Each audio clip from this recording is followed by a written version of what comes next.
السلام عليكم. كل سنة وانتم طيبين ورمضان كريم علينا وعليكم وعلى الأمة الإسلامية جميعا. إن شاء الله هنعمل النهاردة أول وصفات العيد. هنعمل النهاردة السابليه بطريقة سهلة وبسيطة جدا، وهيطلع معاكي أحلى وأجمل بجد من المحلات. يلا بينا نسمي ونصلي على الرسول وندخل في الوصفة على طول. أول حاجة معايا المقادير، أنا معايا كيلو دقيق، معايا 400 جرام زبدة طرية، تمام، معايا 200 جرام سمنة بقري اللي هي الصفرة، ومعايا 300 جرام سكر بودر، ومعايا 3 بيضات بدرجة حرارة الغرفة، ومعلقة كبيرة فانيليا. تمام كده. انا عندي اللي عايز يستخدم 600 جرام زبدة من غير ما يحط سمنة عادي ممكن جدا، واللي عايز يستخدم سمنة بس برضو عادي جدا. بس بجد الميكس بين الاتنين بيدي طعم جميل جدا، بيخلي السابليه في حتة تانية خالص بجد. يعني كوباية السمنة البقري بجد بتفرق. تمام. ودلوقتي هقول لكم برضو المقادير بالكوبايات للناس اللي بتحب تشتغل بالكوبايات. بس بصراحه يا جماعه لما تشتغلي بالميزان بجد بتطلع الحاجه معاكي ما فيهاش ولا غلطه. تمام. هنقول بسم الله كده، وهنبتدي بقى ننزل الزبده بتاعتنا وعليها السمنه، وهبتدي ان انا اخلطها، قصدي اضربها بالمضرب كويس جدا. تمام. السمنه بجد يعني جربيها بجد هتدعيلي، السمنه دي بتفرق جدا جدا في طعم السابليه. خلاص. عندي انا دلوقتي يعني انا واخده 400 جرام من الزبده و200 جرام من السمنه، يعني مجمل الماده الدهنيه كلها 600 جرام. لو هقول مثلا بالكوبايه هيبقى عندي 4 اكواب من الزبده. تمام. والسكر البودر عندي 300 جرام، هيبقوا عاملين كوبايتين الا ربع سكر بودر. تمام. وكيلو دي 1000 جرام، ده كيلو يعني مش 900 جرام ولا حاجه. خلاص. وثلاث بيضات والفانيليا. خلاص كده. ورشه ملح طبعا عشان تعادل طعم الطعم معايا. دلوقتي هضرب بقى الزبده كويس جدا قبل ما انزل السكر البودر، عشان يعني ما يبقاش فيه اي تكتلات فيها. لو في اي حاجه مثلا جامده شويه اضربها، ان انا بفكها بس مش هضربها ضرب جامد، بس ان انا يا دوب هفكها وهبتدي انزل بالسكر البودر بتاعي. تمام. اهم حاجه يا جماعه زي ما قلنا السكر البودر يكون منخول، عشان لو في اي تكتلات ما تظهرش معايا. خلاص كده. هضيف بقى السكر البودر واكمل ضرب. يا ريت لما نحط السكر البودر ما نضربش على طول. اهم حاجه كده ان احنا ندخل السكر في الزبده بتاعتي، لان لو ضربت في اول ما احط السكر كده هتلاقي عندك بقى وشك كله سكر.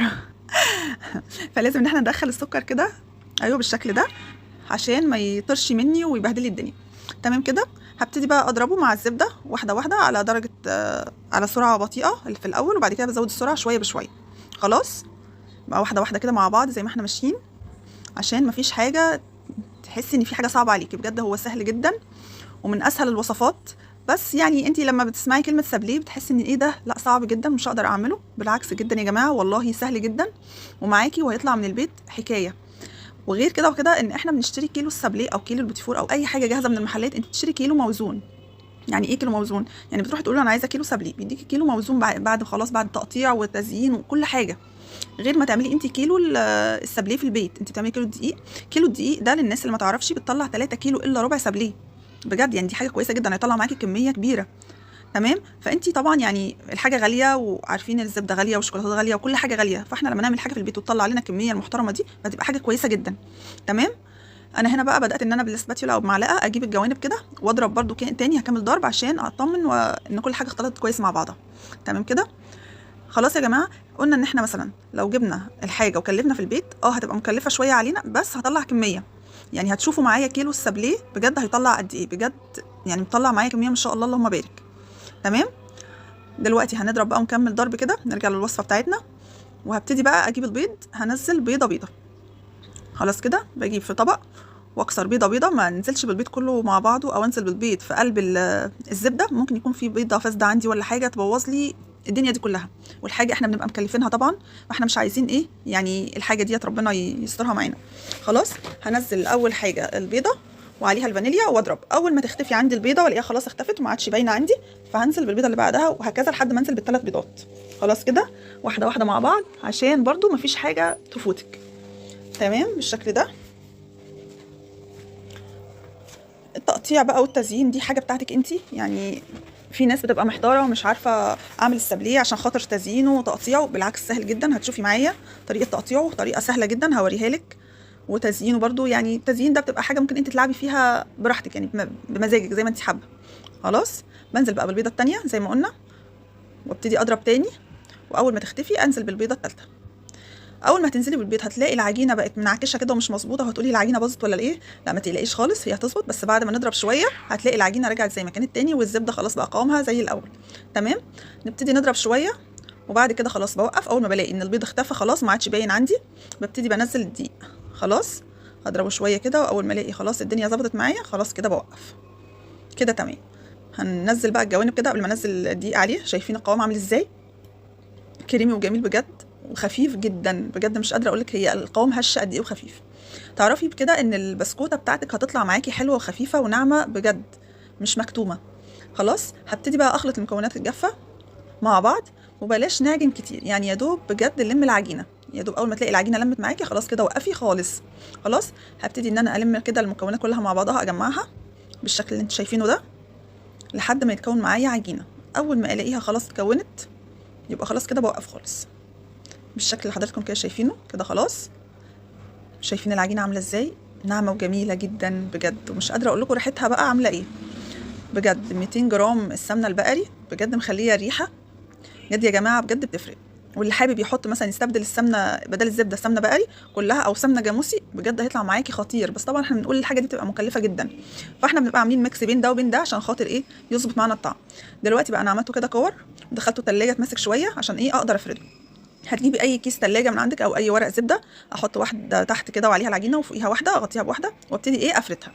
خلاص بفرد بقى باي حاجه، مردنه، فرده، اي حاجه عندي افرد بيها بالشكل ده. الاول بس كده هبططها شويه عشان تتفرد معايا وتبقى سهله ايه في الفرد، وابتدي بقى اجيب الفراده بتاعتي وابتدي افرد بيها يمين وشمال وفوق وتحت ومن جميع الاتجاهات لحد ما يبقى كله سمك واحد. بلاش ترقي العجينه قوي عشان ما تتحرقش منك وتبقى ناشفه قوي معاكي، وبلاش برضو تخليها السمك بتاعها يعني سميكه قوي عشان برضو ما تاخدش معاكي سوا كتير وهتحس ان هي برضو يعني كده تقيله. خلاص هنخلي السمك بتاعها وسط، هوريهولك دلوقتي. تمام. شايفين بالشكل ده؟ يعني بتتفرد معاكي بكل سهوله بجد، ما فيهاش اي صعوبه خالص. تبتدي بقى تساوي كده بايديكي عشان لو في اي حته مش مظبوطه معاكي تتظبط. هتجيبي بقى القطاعات، اي قطاعه عندك، قطاعه دوناتس عندك، اي حاجه. بصي يبقى عندي القلب ده وعندي النجوم، بس انا بصراحه بحب التب بتاع الكيس الحلواني بقطع بيه. تمام. هجيب بقى شويه دقيق في طبق، واجيب اي قطاعه حتى لو القطاعات دي هتستخدميها، دي القطاعه اللي انا بحب اشتغل بيها قوي بجد، بحب الشكل اللي هو الدائري اللي هو العادي الطبيعي. خلاص. وهتجيبي طبق فيه شويه دقيق. ليه شويه الدقيق؟ عشان تنزلي القطاعه فيه وبعدين تقطعي العجينه. طب انا لو ما حطيتهوش في الدقيق ايه اللي هيحصل؟ لو ما نزلتيش القطاعه في الدقيق العجينه هتلاقيها لزقت في القطاعه معاكي واتشالت من مكانها والعجينه باظت والدنيا هتبوظ معاكي. هوريكي واحده. شايفين بالشكل ده؟ يعني لو قطعتي مثلا من غير ما تحطي القطاعه في الدقيق هتلاقي العجينه طلعت من مكانها والشكل بتاعها هيبوظ ومش هتنفع معاكي خالص. فاحنا بنحطها في الدقيق بالشكل ده كده وابتدي ان انا اقطع. خلاص. هكمل بقى تقطيع واحطها على صينيه وادخلها الفريزر لمده دقيقتين. طب ليه بدخلها الفريزر؟ طب ما انا اشيل كده طبعا كده مش هينفع خالص ان انا احرك العجينه اصلا من مكانها او احطها على الصاج عشان اسويها، هتبوظ مني. فبدخلها الفريزر بتعمل ايه؟ بتتجمد ثواني واخرجها عشان اقدر ان انا ايه؟ اتحكم فيها واعرف انقلها. تمام. بمسكها بقى احطها على صينيه بالشكل ده وادخلها الفريزر لمده دقيقتين واخرجها. هوريك شكلها عامل ازاي. بصي بقى دلوقتي شكلها، يعني الاول ما كنتيش عارفه تتحكمي فيها، شوفي دلوقتي بقى تقدري تتحكمي فيها وتشيليها وتحركيها من مكانها وتنقليها من هنا لهنا. شايفين ده السمك اللي بنتكلم عليه؟ السمك بتاعها حلو جدا، وشايفين الرسمه بتاعتها ما اتغيرتش، العجينه ما باظتش مني وانا بحركها بكل سهوله. تمام. انا بقول لك على كل تفصيله تعمليها عشان ما تحسيش بصعوبه وانت بتعملي السابليه، او انت حابه تعملي السابليه تحسي ان هيبقى صعب عليكي ومش هتقدري، بجد سهل جدا. خلاص. هبتدي بقى ان انا ايه؟ هرص في الصاج بتاعي واكمله وادخله الفرن. الفرن بتاعي طبعا اول ما ابتدي اشتغل في السابليه بكون مولعاه عشان يسخن، بيكون على درجه حراره 170. السابليه بياخد معايا قد ايه؟ ياخد معايا تقريبا 10 دقائق، من 10 دقائق ل 12 دقيقه، ما تزوديش عن كده. يعني كل شويه كده ديري مثلا الصاج بتاعك يمين وشمال عشان درجه الحراره تتوزع عليه، وتبصي عليه وتتابعيه كل شويه، يعني ما تحطوش في الفرن وتنسيه، لا تابعي معاه كده شويه بشويه لحد ما تلاقي مثلا خد اللون اللي انت حباه وطلع معاكي كويس. خلاص. دلوقتي انا خلصت الصاج بتاعي، بدخله بقى الفرن ولما يستوي هنشوفه عامل ازاي. دلوقتي انا خرجت الصاج من الفرن، ما شاء الله شايفين الرسمه بتاعته هي مفيش اي حاجه حصلت فيها ولا نفشت ولا باظت ولا اي حاجه. شايفين بالشكل ده؟ شايفين واخده لون ذهبي من تحت وجميله ازاي بجد، مش عايزه اقول لكم قد ايه ناعمه في ايديا. تمام. هنكمل بقى بقيه العجينه، هقطعها بالشكل قلب بقى باي شكل تاني، النجوم، عندك اشكال كتير ممكن تقطعي. هنغير في الاشكال شويه، يعني مش هفضل على اللي هي المدوره دي بس، هعمل اشكال القلب شويه عشان يبقى ايه عندي شكلين ان انا اقدر ايه اوريكي تزيينهم هيبقى ازاي. خلاص. هسويهم واوريكي بقى شكلهم عامل ازاي. دلوقتي انا كملت بقى تسويه وسويت كل العجينه اللي عندي. ما شاء الله يا جماعه، والله الكيلو مخرج لي يعني كميه كويسه بجد. هبتدي بقى ان انا ازين. التزيين زي ما انت عايزه بجد. في ناس بتحب المربى، بس انا بصراحه ما بفضلهاش، لان المربات معروفه ان هي بتطري البسكوته وما بتعيش معاكي فتره طويله، انما الشوكولاته بتخليها ان هي تحتفظ يعني لوقت طويل قوي، بتبقى حلوه معاكي وماسكه نفسها. خلاص، انا عندي بوله فيها شوكولاته بيضه وبوله فيها شوكولاته غامقه، دول دوبتهم على حمام مائي وحطيت على كل واحده معلقتين زيت، وهو بالشكل اللي حضراتكم كده شايفينه معايا. تمام. هبتدي الاول بقى ان انا الزق بيه السابليه. تمام. وبعد كده هشوف بقى نكمل بقيه التزيين ازاي. يعني انا هجيب اجمع بقى كده، شايفين الشكل القلب، شايفين بجد لونه عامل ازاي، واخد لون ذهبي وجميل جدا. هبتدي بقى ان انا الزقه، هعمل كام واحده بس كده قدامكم عشان تشوفوا الطريقه بتاعته بتتعمل ازاي، وبعد كده هكمل الكميه ايه لحد ما اخلصها. تمام. على صينيه بقى ترابيزه جنبك، واللي تعمليها حطيها جنبك ايه وتخلصيهم لحد ما تخلصي الكميه كلها. تمام كده. هبتدي بقى اكمل، اوريك واحده كمان كده عشان تشوفوها. انا عندي 2، احط على جزء شوكولاته على واحده، واجي حاطه عليها الجنب التاني، ان انا بكملهم الزقهم في بعض بالشكل ده. تمام كده. خلاص لحد ما اخلص باقي الكميه كلها معايا. خلاص. هنعمل بقى واحدتين برضو بالشوكولاته البيضه. بجيب الشوكولاته برضو احطها في نص السابليه، في نص البسكوته، وانزل اغطيها بالبسكوته التانيه. اخلي بالي وانا بحط البسكوته التانيه مثلا ما ميلش ايدي، او مثلا ان انا اسيبها او احطها كده وخلاص، لا، الشوكولاته بتبقى لسه دايبه، ممكن تتعمل منك بسهوله. شايفين دي اللي بقولك عليها، يعني هي ممكن تتعوج منك، فانت تظبطي الدنيا وخلي بالك وانت بتمسكي البسكوته، امسكي من الايه، من فوق وتحت كده عشان ما تعوجش منك وتطلع الشكل مش كويس في ايه بعد ما بتنشف. شايفين كده، قفلنا كله ولزقناهم وهم بالشكل ده جمال جدا بجد ما شاء الله. هنبتدي بقى ان احنا نزينهم، نغطيهم بالشوكولاته. لو حابين مثلا انتوا تغطيهم بالشوكولاته وخلاص كده، ما تعمليش اي تزيين تاني، تمام ماشي. حابه تكملي بقى تزيين باي حاجه عندك، تمام. عندك مثلا سبرينكلز، عندك فورماسيل، عندك جوز هند، عندك سوداني، اي نوع مكسرات عايزه تزيني بيه اي حاجه انت حباها. انا عندي فورماسيلا، وعندي هنا ايه، فستق، الفستق الكداب.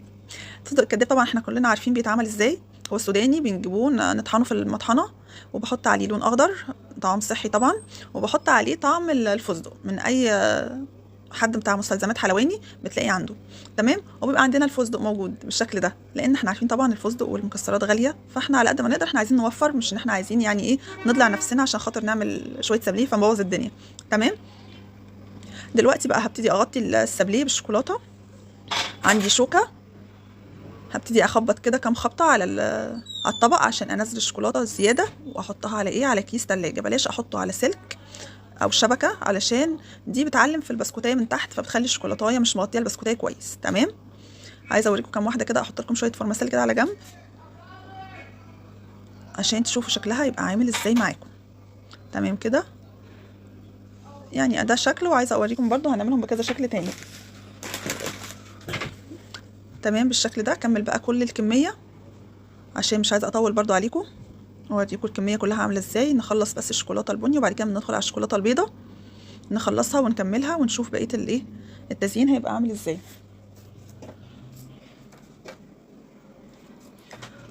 نفس النظام، بجيب شوكه وانزل برضو كميه الشوكولاته الزياده، وبالراحه كده، وبحطها عندي على على الكيس بتاعي، كيس التلاجة. لازم كيس تلاجة يا جماعه، او اي مفرش سيليكون او حاجه، عشان خاطر ما يلزقش معايا في الشبكه السلك دي بتلزق فيها. خلاص.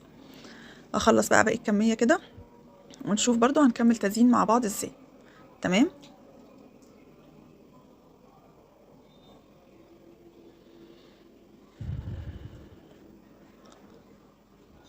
دلوقتي بقى انا خلاص كده خلاص بقيت الكميه. هعمل ايه، عندي الشوكولاته دي، هجيب كيس التلاجة واحط فيها شويه شوكولاته بني وشوكولاته بيضه، وابتدي يعني اخرم فيها خرم صغير او اعمل فيها فتحه صغيره، وابتدي بقى ايه في الجنب كده وازين.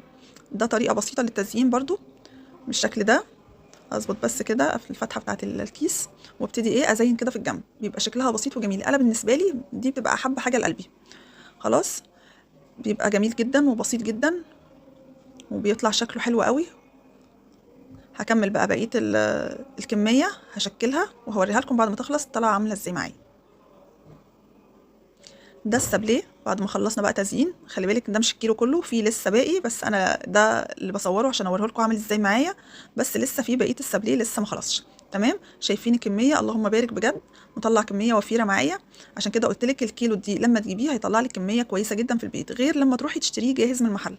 وحاجه نظيفه انت عاملاها في البيت، وولادك هيفرحوا بيها بجد وهتعجبك جدا. شايفين ما شاء الله بجد؟ شايفين الرسمه وشايفين الشكل؟ ما اظنش انك هتجيبيه من المحل بالشكل ده بجد. والشوكولاته مغطيه من فوق وتحت، وحاجه بجد عظمه. بتمنى الوصفه تعجبكم، وبتمنى تجربوها وتقولوا لي رايكم. وان شاء الله باذن الله كده هيبقى كل يوم عندنا وصفه جديده من وصفات العيد.